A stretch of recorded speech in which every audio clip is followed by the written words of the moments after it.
Hello, this is Neus from Miss Mesa, and in this video I'm going to show you how to make a bujo cover for the year using negative space and flowers. To begin, I will make a sketch and start drawing the numbers. First, I divide by 4 the space I want them to occupy. And once I know where the numbers are going to go, I start drawing them. I like to put them together, but you can also draw them separately. Not too much, because we want the lettering to have consistency. The most important thing is that the text is readable, so we don't want the numbers to be too thin or they will be confused with the background. We need to draw numbers that are quite thick and have visual impact. Redraw the numbers if you need to, until you like the way they look, and then erase the guidelines and also where the numbers overlap to make sure it will read well without them. This is the most important part of the drawing, so take your time. In fact, the video is sped up because I draw very slowly. The next step is to draw the flowers, which will go behind the numbers so that in the empty space the numbers can be read without painting them, using the negative space. I start by drawing circles in the place that my flowers will occupy, so I make sure that the composition will be balanced. I draw large flowers so that the numbers read well. If the flowers are small, you will have to draw a lot of them, and since there are many small elements and a lot of space, the numbers could get confused.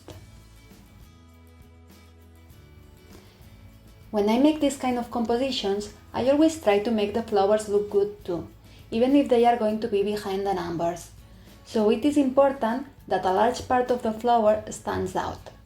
The trick is to always show part of the center of the flower, as well as the petals. And I also keep in mind that the inside of the numbers has to be as full as possible so that the numbers read well. Try not to forget to draw all this part of the flowers, and if you need to, draw over the numbers to make it easier and erase it later. Now I'm drawing a daisy that is slightly sideways, because I want the stem to stick out between the numbers. That way the center is not completely round. But you can make it all round if it's easier for you. Later I'm going to draw a full round one, so these two flowers are not going to be exactly the same. This is something I do sometimes, but not always, so you draw it as you like. When I choose the flowers I'm going to paint, I always keep in mind the colors I want to use later. To make good use of negative space, they have to be colors that stand out from the background and match each other well.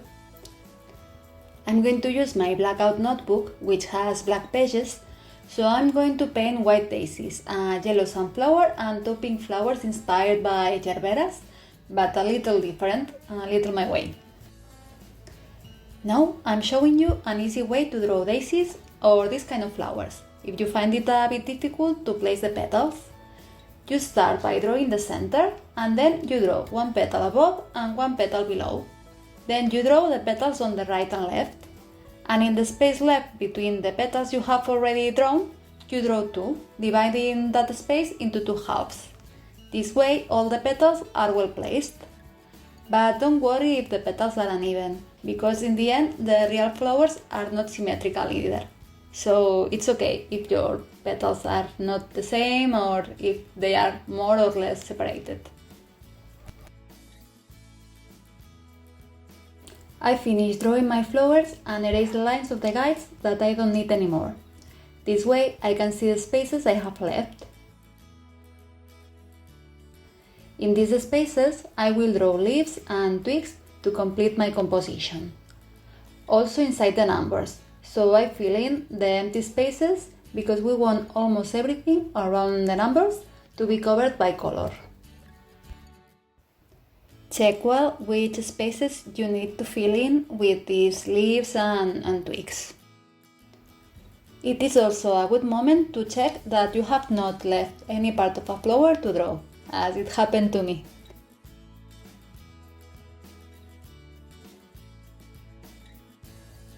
We draw another leaf and a twig, and we draw some twig also inside. And don't forget the stem if you draw a daisy like mine. Now we will draw the last details of the sketch. We will check that everything is okay, and we like the final composition, and we are done with this part. Yay! I already have the sketch done, and it's time to transfer it to my bujo. As I cannot trace on black paper, I will use yellow transfer paper. You just have to place the papers well and follow the shapes so that they are marked in the notebook.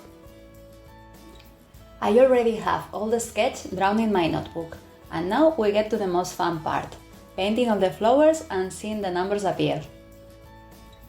To paint them, I'm going to use the acrylographs from the Tropical palette, which are pastel tones that go very well with my flowers and stand out a lot with the black paper. This is very important because we want the numbers to stand out a lot, and since we are not going to paint them, they will be black. If you have never used acrylographs, you will see that they are very opaque paint markers with very intense colors. To use them, I recommend that you shake them well so that the ink flows correctly. And if the marker is new or the paint is not coming out yet, press the tip a little bit until the ink flow begins. I always do it on a separate paper to avoid accidents. As I said before, I'm painting the daisies in white, the sunflower in yellow, and the, let's say, Neus style flowers in pink, which are colors that contrast well and that I think combine well. I like the paint to be super opaque and all the paper covered, so I will give it a second layer of paint. That way I don't have to worry about getting everything perfect in the first layer. It's actually super coat with the first layer, but I'm a perfectionist, so what can I say? You can modify the shapes a little while you are painting, because sometimes when you add the color, you see that there are shapes that look better a little bigger or smaller. But be careful to respect the shapes of the numbers. As these markers have a fine tip, I like to outline the shape first and then fill it in. Besides, this way I mark the shapes well. That's why I paint petal by petal. This way I start to separate them even if they are painted with the same color. But if they blend together a little, don't worry because we will add details later. You can also separate them using two different shades of the same color, as I have done with the sunflower. I am now finishing painting the last leaves and filling in the interior spaces. As you can see, you can leave small gaps unpainted, but try to make sure that most of the outline of the numbers has color, so that they can be read well. Once everything is painted, I apply a second layer and add the details with a different tone from the initial color to give more depth to the drawing. If you make a mistake when painting a detail, you can always paint over it with the initial color and start again. That's the great thing about using paint markers. Finally, I will add the last details and ta-da! Thank you for following this video. If you post the result on your socials, you can tag me and our Chill and Olive community so we can see how well it turned out for you. See you in the next video. Bye!